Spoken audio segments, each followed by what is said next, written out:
Chandler and Oliveira, you want to talk about the underpromoted fight of 2024, Chandler versus Oliveira. And this one snuck up on us. We didn't know this was coming. Chandler's got his hands full. He's at Red Panty Night is still real. He's off and on his way, right? Well, when that whole thing fell apart, one opponent I don't think I would have predicted for him is Charles Oliveira. And I'm so interested in that matchup for multiple reasons, starting with why. I don't say that negatively. I mean that very genuine.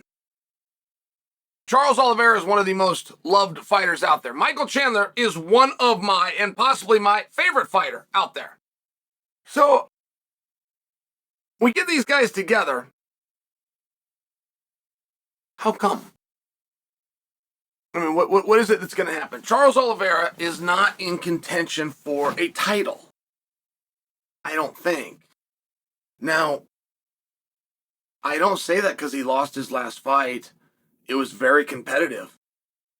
And I watched it up close, and I'm on board. I was late to the party, but I see what you guys see. That is a very special talent, but that's not a young guy.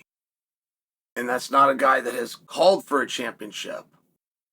It is a guy who signed for a championship.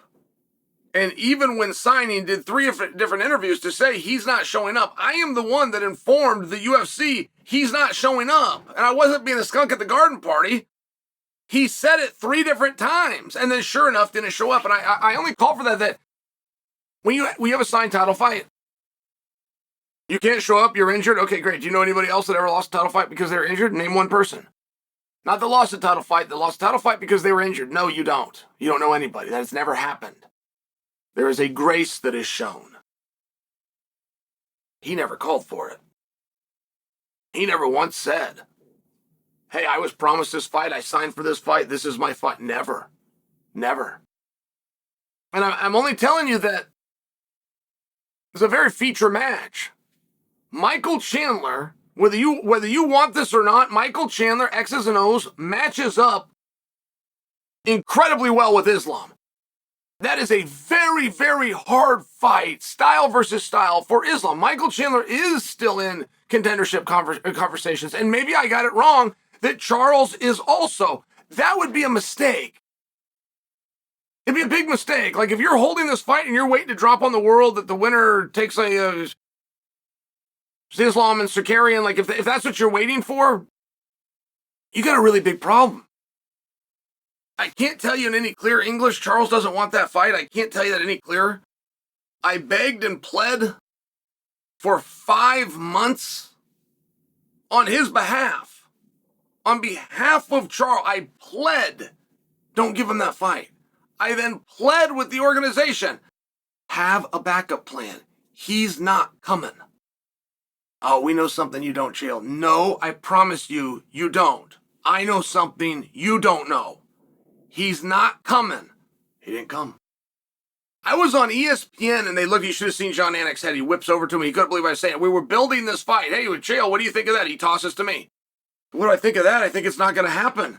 Charles Oliveira said 3 different times he's not fighting him. Well, I ruined the whole spot, except I was right. And I'm only bringing it like, this is a really underpromoted match, and I think that that's going to change. I do think that something's going to drop, and we're going to get revealed why this fight is important. Why are you taking a former world champion against a former #1 contender? Why? If it's not an elimination fight. Now, the other side of it is, why are we doing an elimination fight with guys that are 36 years old? I'm asking questions right now. I'm not answering them. I'm asking questions. And any big fight, this always gets missed, but for it to be a big fight, you have to have a big discrepancy based on outcome. So it's not just one guy gets to propel, oh, it's a #1 contenders fight. Whoa, look how high this guy gets to go. It's not just that for a big fight. The other guy's got to drop. And that's where you get that gap, and that's where you have a big fight. And this has a gap. I cannot imagine for you that this is a #1 contenders fight. On the other side of the coin, I cannot imagine for you that if Michael Chandler gets the jump on Charles, he doesn't draw right into a top contenders fight. There is somebody, somewhere, that is pushing for Charles to get a rematch with Islam. That somebody just isn't Charles, which is true. And one thing that we can agree on, for sure, and it's the thing that makes it a big fight, we don't know what's going to happen to the winner. But we do know whoever loses this fight will never be in talks to fight for a title again.